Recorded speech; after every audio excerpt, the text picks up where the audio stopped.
মনের অন্ধকার, আর রবির কিরণে দূর হয়ে যাক আমাদের মনের অন্ধকার, আর কবির শক্তিতে আমরা জেগে উঠি বারবার।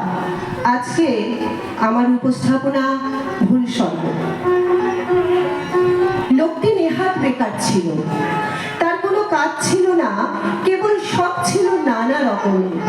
ছোট ছোট কাঠের চৌকোয় মাটি ঢেলে তার উপরে সে ছোট ছোট ঝিনুক সাজাতো। দূর থেকে দেখে মনে হতো যেন একটা এলোমেলো ছবি, তার মধ্যে পাখির ঝাঁক, কিংবা এবড়ো খেবড়ো মাঠ, সেখানে গরু চড়ছে, কিংবা উঁচু নিচু পাহাড়, তার গা দিয়ে ওটা বুঝি ঝর্ণা হবে, কিংবা পায়ে চলা পথ। বাড়ির লোকের কাছে তার লাঞ্ছনার সীমা ছিল না। মাঝে মাঝে পণ করতো পাগলামি ছেড়ে দেবে, কিন্তু পাগলামি তাকে ছাড়তো না। কোনো কোনো ছেলে আছে সারা বছর পড়ায় ফাঁকি দেয়, অথচ পরীক্ষায় ক্ষমতা পাশ করে যায়। এর সেই দশা হলো। সমস্ত জীবনটা অকাজে গেল, অথচ মৃত্যুর পরে খবর পেল যে তার স্বর্গে যাওয়া মঞ্জুর। কিন্তু নিয়তি স্বর্গের পথেও মানুষের সঙ্গ ছাড়ে না। দুধগুলো মার্কা ভুল করে তাকে কেজো লোকের স্বর্গে রেখে এলো। এই স্বর্গে আর সবই আছে, কেবল অবকাশ নেই। এখানে পুরুষেরা বলছে হাত ছাড়বার সময় কোথায়, মেয়েরা বলছে চললুম ভাই, কাজ রয়েছে পড়ে। সবাই বলে সময়ের মূল্য আছে, কেউ বলে না সময় অমূল্য। আর তো পারা যায় না বলে সবাই আক্ষেপ করে, আর ভারী খুশি হয়। কেটে কেটে হয়রান হলো, এই নালিশটাই সেখানকার সঙ্গী। এ বেচারা কোথাও ফাঁক পায় না, কোথাও খাপ খায় না, রাস্তায় অন্যমনস্ক হয়ে চলে, তাতে ব্যস্ত মানুষের পথ আটক হয়।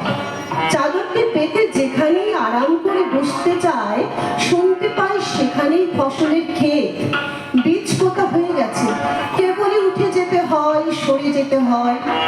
ভারী এক ব্যস্ত মেয়ে স্বর্গের উৎস থেকে রোজ জল নিতে আসে। পথের ওপর দিয়ে সে চলে যায় যেন সিতারের দ্রুত তারের গতের মতো।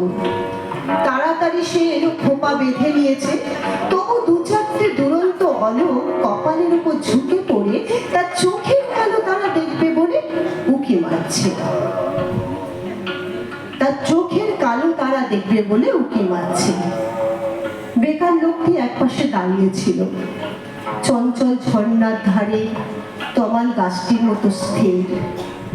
জানলা থেকে ভিক্ষুককে দেখে রাজকন্যা যেমন দয়া হয়, একে দেখে তেমনই দয়া হলো। আহা, তোমার হাতে বুঝি কাজ নেই? নিঃশ্বাস ছেড়ে বেকার বললে, কাজ করবো তার সময় নেই। মেয়েটি ওর কথা কিছুই বুঝতে পারলে না, বললে, আমার হাত থেকে কিছু কাজ নিতে চাও? বেকার বললে, তোমার হাত থেকেই কাজ নেব বলে দাঁড়িয়ে আছি। কি কাজ দেব? তুমি যে ঘোড়া করে জল তুলে নিয়ে আসো, তারই একটি যদি আমাকে দিতে পারো। ঘোড়া নিয়ে কি করবে? জল তুলবে? না, আমি তার গায়ে চিত্র করব। মেয়েটি বিরক্ত হয়ে বলল, আমার সময় নেই, আমি চললুম। কিন্তু বেকার লোকের সঙ্গে কাজের লোক পারবে কেন? রোজ ওদের উৎসতলায় দেখা হয়, আর রোজ সেই একই কথা, তোমার কাঠের ঘোড়াটি দাও, তাতে আমি চিত্র করব। হার মানতে হলে ঘোড়া দিলে। সেই ঘোড়াটিকে ঘিরে ঘিরে বেকার আঁকতে লাগলো। কত রঙের পাক, কত রেখার ঘের। আঁকা শেষ হলে ঘোড়াটি তুলে ধরে মেয়েটি জিজ্ঞাসা করলো, এর মানে? বেকার বললে, এর কোনো মানে নেই। ঘোড়াটি নিয়ে মেয়েটি বাড়ি গেল। সবার চোখের আড়ালে বসে সেটিকে সে নানা আলোতে নানা রকমে হেলিয়ে ঘুরিয়ে দেখলে। রাত্রে থেকে থেকে বিছানা ছেড়ে উঠে দিল ছেড়ে চুপ করে বসে সেই চিত্রটাকে দেখতে লাগে। তার বয়সে এসে প্রথম এমন কিছু দেখছে যার কোনো মানে নেই। তার পরদিন যখন সে উৎসতলায় এলো, তখন তার পায়ের ব্যস্ততায় একটু যেন বাধা পড়েছে। পা দুটো যেন চলতে চলতে অন্যমনা হয়ে ভাবছে, যা ভাবছে তার কোনো মানে নেই। সেদিনও বেকার লোকটি এক পাশে দাঁড়িয়েছিল। মেয়েটি বললে, কি চাও? সে বললে, যদি রাজি হও রঙিন সুতো বুনে বুনে তোমার বেনি বাঁধবার দড়ি তৈরি করে দেব। কি হবে? কিছুই হবে না। নানা আলোতে নানা রকমের দড়ি তৈরি হলো। এখন থেকে আয়না হাতে নিয়ে বেনি বাঁধতে মেয়ের অনেক সময় লেগে যায়।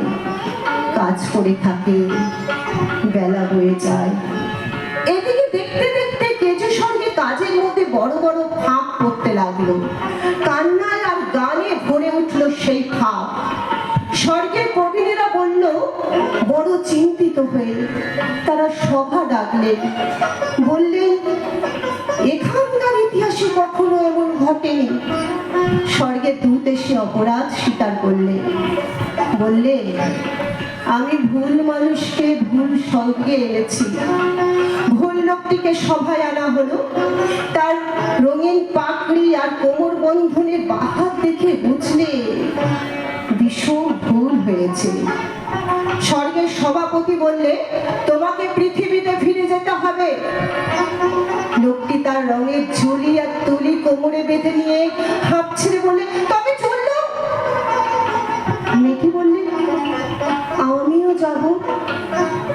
স্বর্গের প্রবীণ সভাপতি কেমন অন্যমনস্ক হয়ে গেল। তার দেখা এই সে প্রথম এমন একটা কাণ্ড যার কোনো মানে নেই। আমরা এবার ফিরে আসছি একটা নৃত্যানুষ্ঠানে।